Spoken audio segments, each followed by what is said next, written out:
Assalamualaikum warahmatullahi wabarakatuh. Halo semuanya, apa kabar kalian? Semoga kabar kalian baik-baik saja ya. Kembali lagi di channel saya. Di video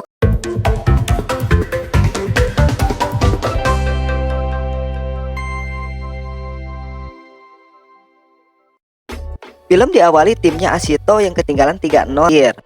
Penjaga gawang lawan memprovokasi Asito dengan menghina rekan-rekannya serta menganggap rekan-rekannya itu hanya monyet suruhan karena selalu memberikan bola kepada Asito. Atas aksi itu, Asito pun terpancing. Kekerasan yang dilakukan Asito itu membuat dia diusir dari lapangan pertandingan, dan timnya sendiri harus tereliminasi di 8 besar kejuaraan prefektur Ehime. Atas kejadian itu, Asito pun orang itu sebetulnya pelatih atau pencari bakat bernama Tatsuya Fukuda, yang secari posisi juga mencari bibit-bibit dari anak sekolah menengah pertama. Asito yang terlihat letih, pada akhirnya dia tumbang juga di pangkuan Fukuda. Dan Asito terbangun di sore harinya, dia kaget melihat permainan Fukuda yang cukup memukau. Asito pun langsung tertarik dengan pria yang sebenarnya belum kenal itu, di mana Fukuda dengan ramah dan menawarinya untuk melatih bola dengan cara yang benar. Fukuda pun mengajarkan permainan bola sederhana bernama orientasi kontrol, di mana Fukuda membentuk sebuah lingkaran, sedangkan Asito harus mengarahkan bola ke lingkaran dengan 1 kali sentuhan. Setelah bola itu masuk ke lingkaran, Asito hanya memiliki 3 langkah untuk memainkan bola. Ternyata ibunya Asito ini bekerja malam. Sebelum berangkat bekerja, pemain Nawa alias mantan rekan Asito yang memprovokasinya di lapangan tadi tiba-tiba datang ke rumah bersama kedua orang tuanya. Kembali ke pinggir pantai, dugaan Fukuda ternyata benar, karena Asito ini masih sulit dalam menjalankan tantangan yang diberikannya tadi. Fukuda merasa jika mungkin dirinya terlalu berharap dengan kemampuan anak SMP. Ditambah porsi latihan seperti ini mungkin masih berat. Walaupun Asito ini masih jauh di bawah harapannya, tapi ada satu hal yang membuat Fukuda kagum dengannya. Permainan Asito tadi siang menurutnya sangat mengagumkan. Walau memang dia ini hanya bisa bermain individu dan terkesan seperti pemain yang barbar.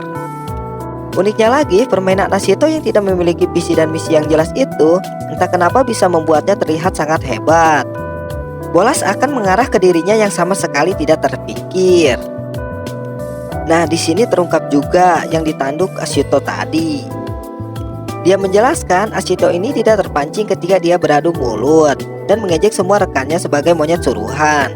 Tetapi karena kehidupan pribadinya dibahas, Asito ini langsung terpancing. Semifinal, mantan rekannya itu sangat malu atas tindakannya tadi. Makanya dia sampai datang malam-malam give up kepada Asito dan juga ibunya. Kembali ke pinggir pantai lagi, Asito pun menjelaskan semuanya atas pertandingan tadi. Jika dalam tahapan dia mencetak gol, itu bukan hanya sebuah kebetulan. Dia menjelaskan secara detail jika proses gol itu tercipta melalui kerja sama tim. Bukan karena dirinya saja, rekan-rekan yang lain pun berperan atas semua gol tadi. Penjelasan Asito yang sangat detail dan akurat itu membuat Fukuda merasa jika dia ini seperti pelatih yang gak guna. Dia juga semakin takjub karena Asito ini mengingat seluruh pergerakan pemain yang ada di lapangan, termasuk stamina dan strategi yang diterapkan. Di pagi harinya, Fukuda terbangun akibat dikejutkan oleh seekor anjing. Yang bikin Fukuda kaget lagi karena Asito masih berlatih tanpa henti sampai pagi ini. Asito ini juga masih kecil. Ibunya khawatir kalau anak di bawah umur seperti Asito ini pergi sendirian ke kota Tokyo. Terungkap juga jika keuangan ibunya ini lagi sulit dan mustahil untuk memberangkatkan Asito. Tidak lama berselang, Sun pun datang untuk menjemput adiknya itu. Dalam perjalanan pulang, Sun ternyata sudah mencari info tentang Tatsuya Fukuda dan menemukan jika dia ini adalah mantan gelandang yang bermain untuk timnas Jepang. Orang yang mengundang Asito ini adalah mantan pemain yang sangat hebat. Dia juga berasal dari prefektur Ehime, namun sejak SD sudah pergi merantau. Fukuda juga sudah pensiun 10 tahun yang lalu, jadi wajar jika Asito ini tidak mengenalnya. Setelah lulus dari sejarah muda untuk Tokyo Experience City, tujuan Sun menceritakan semua ini tidaklah karena dia mendukung penuh cita-cita yang ingin digapai oleh adiknya itu. Sun pun meminta Asito untuk pergi mengikuti seleksi. Dia juga memberikan bekal uang yang telah dikumpulkan dari hasil bepergian beberapa hari. Untuk urusan izin, Sun pun akan berusaha memujuk ibunya biar boleh mengizinkan. Yang penting sekarang Ashito harus memanfaatkan peluang ini untuk menempa potensi yang dia miliki sebagai pemain bola. Sesudah mendapat dukungan serta juga sudah dapat izin dari ibunya, Ashito pun akhirnya berangkat dan tiba di Tokyo untuk mengikuti seleksi. Singkat cerita, Ashito pun langsung meluncur ke gedung Tokyo City Esperion untuk segera bertemu dengan remaja lainnya. Dia juga akan melakukan seleksi pada hari ini. Tanpa sengaja, Ashito bertemu dengan adik ipar Fukuda bernama Hana-chan, yang kebetulan juga dia berperan sebagai sukarelawan untuk membantu jalannya seleksi hari ini. Uniknya, Hana-chan ini sudah mengenali Ashito dari perawakan wajah juga rambutnya. Dia sendiri tahu karena sebelumnya kakaknya selalu menceritakan tentang bocah dari prefektur Ehime. Dia pun heran kenapa kakaknya ini selalu membicarakan padahal gak ada yang spesial dari anak ini. Singkat cerita, sebelum Hana-chan memandu Ashito dalam tahap mengikuti seleksi, ia terlebih dahulu memberitahu jika 86 lainnya juga mengikuti seleksi. Nama-nama besar yang memiliki potensi atau peluang itu lebih besar untuk dipilih, diantaranya ada Yokoyama Musashino dari anggota sepak bola Junior Youth. Berikutnya, ada si botak ini yang terpilih karena memenangkan turnamen bola di daerah Kanto. Kemudian ada kapten dari SMP Tama Sentral yang bernama Kanena Akinori. Yang kepala botak satu lagi ini yang bernama Hasegawa Yodoi dari SMP Seiran. Dan yang terakhir dari SMP Seiran juga yang bernama Lee Jong-suk. Para remaja yang mengikuti seleksi pun telah berkumpul di lapangan, di mana jajaran pelatih membuka seleksi ini dengan menjelaskan sejarah klub. Tokyo Esperion City adalah sepak bola di Jepang yang berkancah di Liga Utama Jepang atau J-League. Selama kiprahnya 9 tahun di J-League, Esperion berhasil merangkuh 1 gelar J-League dan 1 gelar Kaisar Cup, serta mempertahankan prestasi dalam peringkat mereka di region Tokyo. Ashito sendiri merasa gugup ketika mengetahui seleksi ini hanya mengambil 11 pemain dari total 86 orang. Ditambah dia juga gak tahu J-League itu apa. Sejarah tim ini dia juga gak tahu. Tapi wajar juga sih, karena sebelumnya dia memang disuruh datang oleh Fukuda. Ashito pun langsung protes karena sebelumnya Fukuda tidak menjelaskan apapun kepada dirinya. Dia juga kesal ketika mengetahui hanya sedikit pemain yang dipilih dalam seleksi kali ini. Protes Ashito yang sedikit gak sopan itu membuat diteriaki oleh jajaran pelatih. Sebaliknya, Fukuda menghampiri Ashito dengan wajah seramnya, tetapi malah ingin meminta maaf karena sebelumnya gak sempat menjelaskan karena waktu yang mepet. Fukuda pun kembali menjelaskan jika Youth itu bukanlah sekolah sepak bola, karena hanya pemain berbakat sajalah yang dipilih untuk bergabung ke tim junior. Fukuda juga menegaskan jika Esperion itu tidak sembarangan dalam melakukan seleksi. Butuh proses yang cukup panjang untuk seorang pemain benar-benar masuk ke dalam skuad junior. Meski begitu, dengan sedikitnya pemain yang akan dipilih nanti, sudah pasti pemain yang terpilih itu akan bersinar karena murni memiliki potensi. Serta pemain itulah yang memang benar-benar dibutuhkan oleh klub.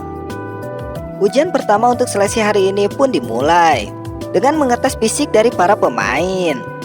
Sedangkan Ashito yang melihat dari beberapa remaja yang mendapatkan waktu tercepat sedikit membuatnya gugup dan juga gemetaran. Dia pun dihampiri oleh seorang pemain bernama Otomo yang menyadari jika tangannya gemetaran. Taunya dia juga gemetaran karena gugup dengan seleksi hari ini.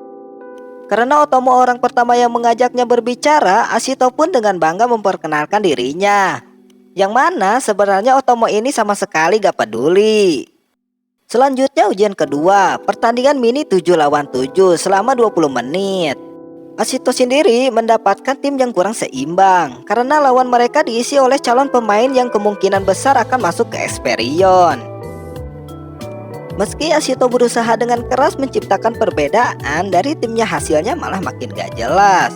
Karena masing-masing dari pemain gak memiliki peran. Ditambah juga mereka ini gak saling kenal, jadi susah untuk kerjasama tim. Perpecahan yang terjadi di tim Ashito sebenarnya disaksikan juga oleh para pelatih, bahkan penonton. Ketidakseimbangan itu juga membuat Haruchan khawatir karena hal ini bisa saja mempengaruhi penilaian dari para pelatih. Tapi Fukuda sendiri memiliki pandangan berbeda dalam menguji tes kedua kali ini. Memang terlihat banget jika tes ini para pemain berusaha menunjukkan skill terbaik mereka. biar dilirik pelatih. Namun menurut Fukuda bukan fisik ataupun teknik yang kami nilai. Mustahil juga kan tim yang dibentuk dadakan ini bisa mengeluarkan kemampuan mereka. Para pelatih yang menyaksikan pertandingan ini pun mulai memberikan penilaian mereka, terutama kepada Ashito yang kini terlihat hanya diam dan juga gak bergerak. Ashito yang sekarang menyadari kalau kebiasaan buruknya itu kini kumat lagi, yaitu egois. Sadar betul jika dia ini harus segera menemukan kembali permainannya. Apalagi ini adalah kesempatan yang langka untuk merubah hidup dan ekonomi keluarganya. Ashito pun kembali bergerak sambil meminta bola dari kaki Otomo. Pergerakan Ashito yang terlihat berani ini kemudian membuat seluruh pemain bingung, karena dia ini membawa bola menuju gawangnya sendiri. Rekan-rekannya terlihat semakin kesal. Salah satu pelatih pun terlihat habis kesabaran dan langsung mencoret Ashito dari kertas penilaiannya. Sebaliknya, Ashito sudah menganalisa semua kemungkinan, termasuk rekan dan pergerakan musuhnya. Sehingga di waktu yang tepat dan juga timing yang pas, Ashito akan terus menunggu sampai membuat rekan-rekannya mengerti dengan pergerakannya ini. Otomo pun pada akhirnya mengerti. Ketika dua bek lawan maju untuk merebut bola, Otomo kemudian menyuruh Kaneda maju ke depan karena pos bek lawan sedang ditinggal. Ashito pun segera menendang bola lambung itu ke arah depan, di mana Kaneda yang beri bebas berhasil menanduk bola dan menjadi gol. Ashito pun begitu bangga ketika jerih payahnya akhirnya berbuah gol. Meski itu cuma hanya kebetulan, tetapi mencetak assist pun bukanlah hal yang buruk karena Ashito masih tetap bisa bersinar. Kaneda yang tadi kesal dan marah kepada Ashito akhirnya memberikan jempol bahwa tindakan Ashito itu sangat brilian. Salah satu pelatih pun akhirnya puas dengan cara main yang ditunjukkan oleh Ashito dan rekan-rekannya itu. Ujian tes hari ini ditutup dengan para pemain dipersilahkan untuk istirahat. Sementara para pelatih akan memilih 11 pemain yang nantinya akan berhasil masuk ikut seleksi. Selagi para pemain melahap makanan di kantin sembari menunggu hasil seleksi, mereka para pelatih sepertinya sudah menentukan pilihan mereka untuk 11 pemain yang akan lolos nanti. Salah satu pelatih juga terkesan apa yang dilakukan oleh Otomo pada seleksi hari ini bukan karena perannya di lapangan. Perannya di luar lapangan pun sampai diperhatikan oleh para pelatih. Nah, untuk Ashito sendiri, suara para pelatih terlihat terpecah menjadi 50-50, di mana sebagian para pelatih setuju dan sebagiannya lagi nampaknya ragu.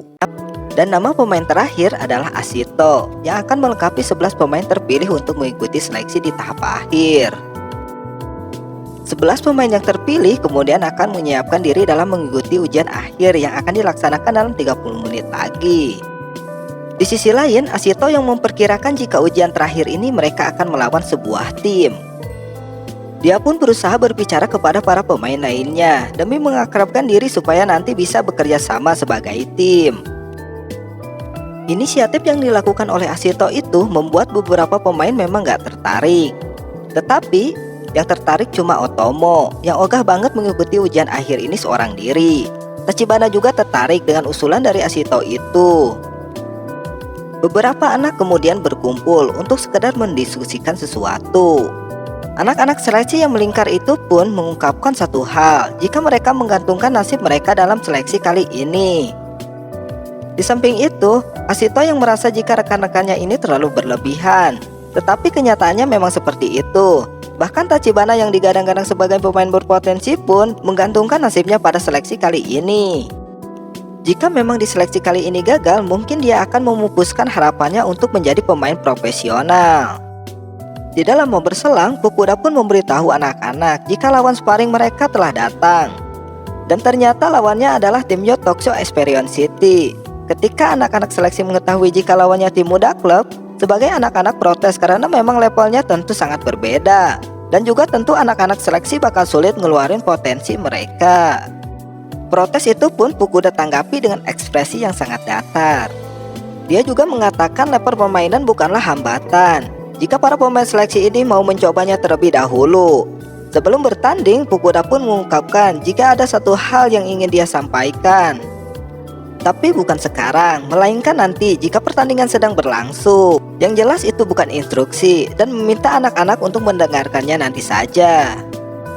Anak-anak seleksi yang masih merinding tadi kembali dimotivasi oleh Ashito yang mengatakan ingin memenangkan pertandingan ini. Semangat Ashito itu pun menular ke Tachibana yang merasa tim Youth Experience City hanya satu tingkat di atas mereka. Di pinggir lapangan, salah satu pemain yang bernama Akutsu secara khusus meminta Fukuda untuk memainkannya di sparring ini. Fukuda pun bingung karena nih anak tumben-tumbenan mau bermain. Tetapi yang jelas sih, Akutsu ini nampaknya ingin menunjukkan sesuatu, khususnya ke salah satu anak seleksi jika penilaiannya itu salah tentang tim Experion. Itu ternyata ramah-ramah. Selama pertandingan berlangsung, tim seleksi ini juga langsung menyadari jika para pemain Youth sepertinya membiarkan area mereka kosong. Ashito yang mendapatkan operan bola juga merasakan itu, jika tekanan dan dempetan mereka ini sangat lemah.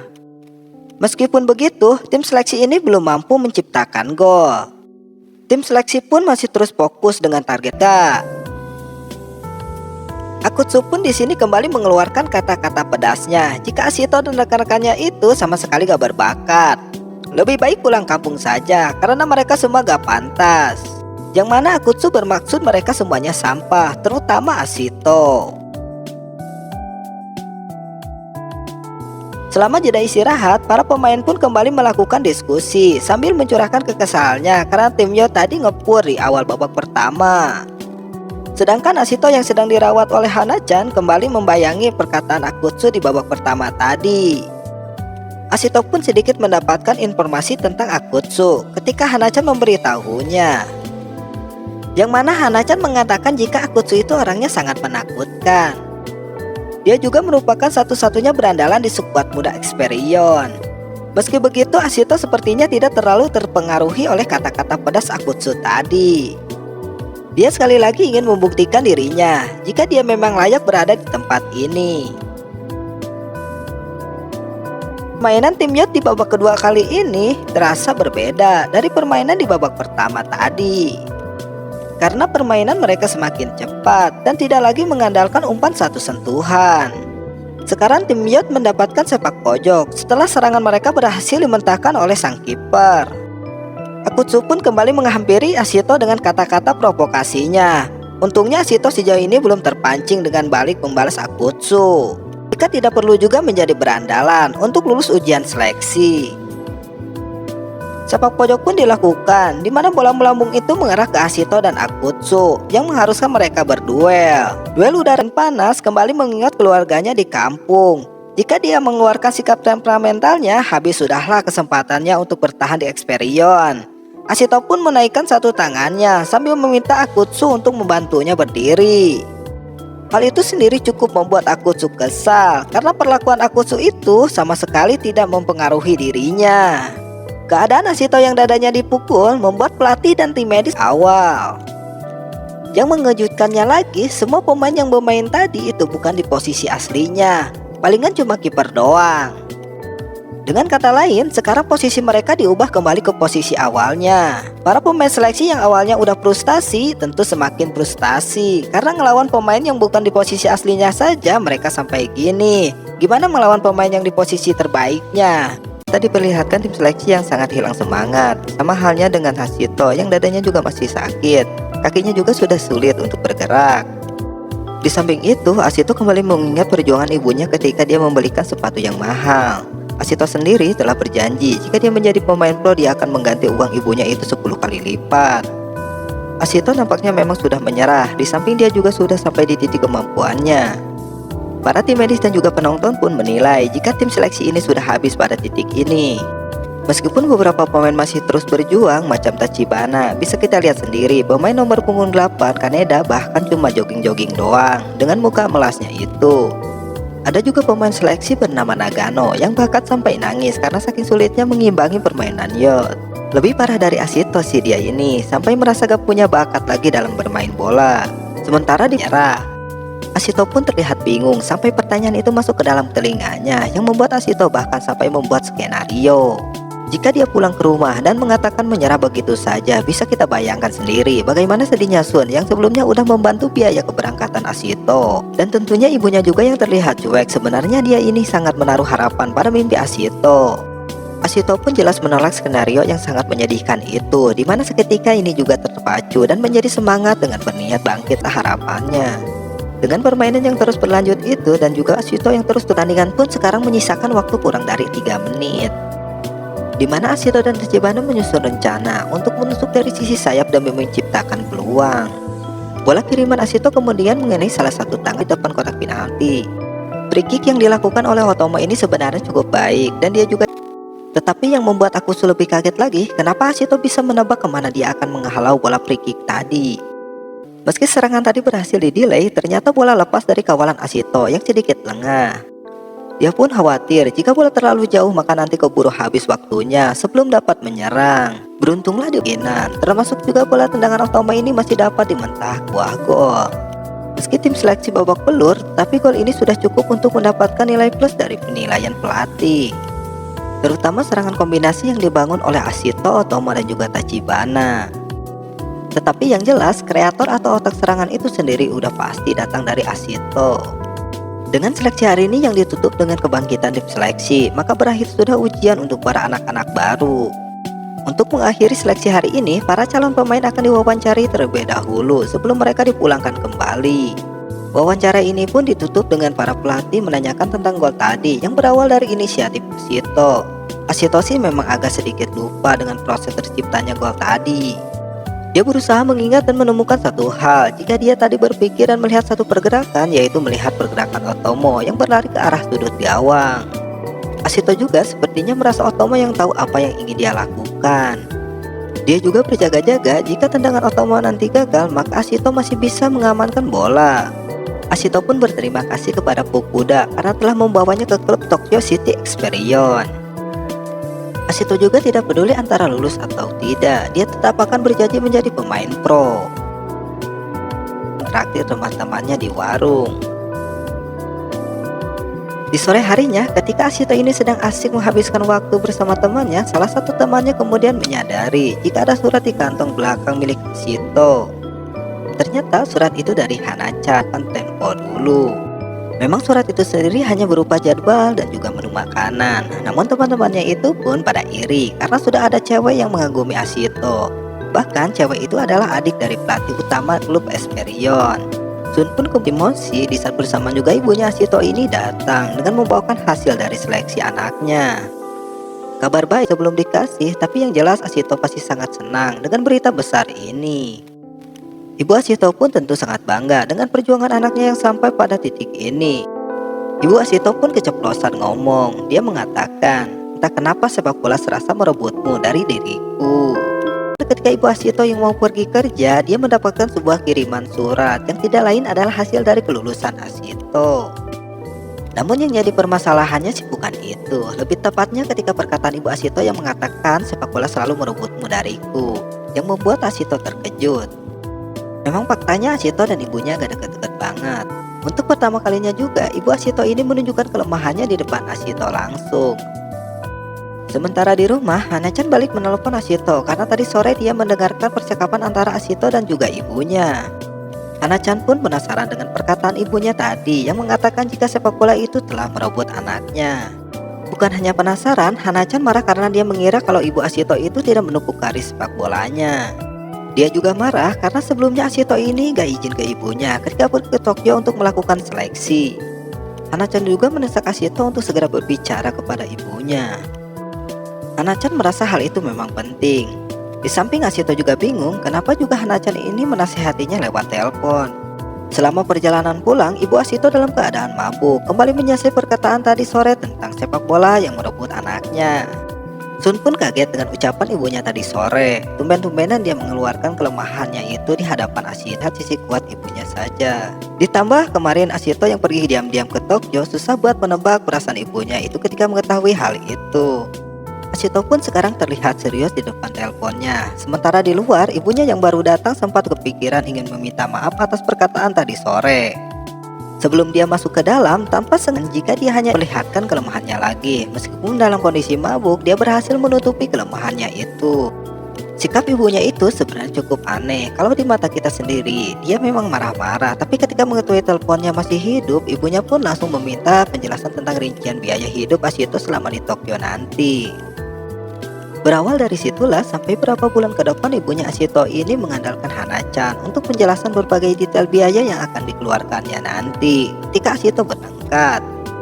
Di samping waktu yang sudah dekat banget untuk keberangkatan Ashito ke Tokyo, ia terlihat masih galau banget karena gak sempat memberitahukan perasaan sebenarnya kepada ibunya.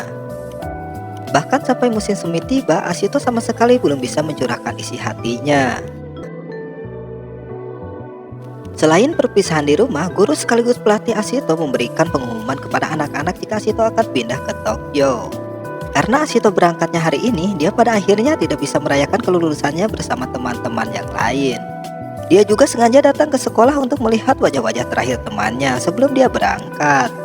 Ashito sendiri juga diketahui merahasiakan jam keberangkatannya dari teman-teman sekolah. Dia tidak mau melakukan perpisahan karena nanti melihat muka murung dan juga sedih. Meskipun begitu, Ashito sendiri sudah memutuskan jika hari ini akan meninggalkan bertanya-tanya kenapa mereka ini bisa datang padahal sekarang masih jam kelas. Rupanya setelah Ashito memberikan salam dan juga meninggalkan kelas tadi, sang pelatih ternyata gak bisa melepaskan Ashito begitu saja. Memang terharu, tetapi berusaha menyembunyikan kemurungannya dengan mengajak anak-anak untuk berfoto. Ashito kemudian baru ingat kalau ibunya menitipkan sebuah bingkisan yang tadi dipegang oleh Sun, di mana Sun menyampaikan pesan dari ibunya jika bingkisannya itu boleh dibuka oleh Ashito ketika sudah menaiki kereta. Bingkisan itu sendiri berupa sebuah surat dan sebuah kardus. Ashito sendiri belum tahu isinya. Ketika Ashito membukanya, dia pun menemukan kartu tabungan dan juga surat dari ibunya. Pertama-tama, ibunya ingin meminta maaf karena gak bisa ngantar Ashito sampai ke stasiun. Ternyata selama 6 bulan ini, ibu Ashito tahu kalau anaknya itu mau ngomong serius. Karena memang ibunya ini gak suka suasana sedih dan lebih memilih untuk menghindar. Tabungan yang diberikan ibunya itu berupa uang untuk kebutuhan Ashito selama berada di Tokyo, yaitu seluruh tabungan ibunya sebesar segitu, di mana Ashito berbicara melalui telepon dengan Hana-chan. Karena Ashito yang sebelumnya berusaha menahan diri saat itu, pada akhirnya dia meninggalkan Ehime dengan tangisan yang bahkan membuat penumpang lainnya juga kaget. Oke, itulah akhir dari episode 5. Gimana kelanjutan ceritanya? Tunggu di video selanjutnya. Wassalamualaikum warahmatullahi wabarakatuh.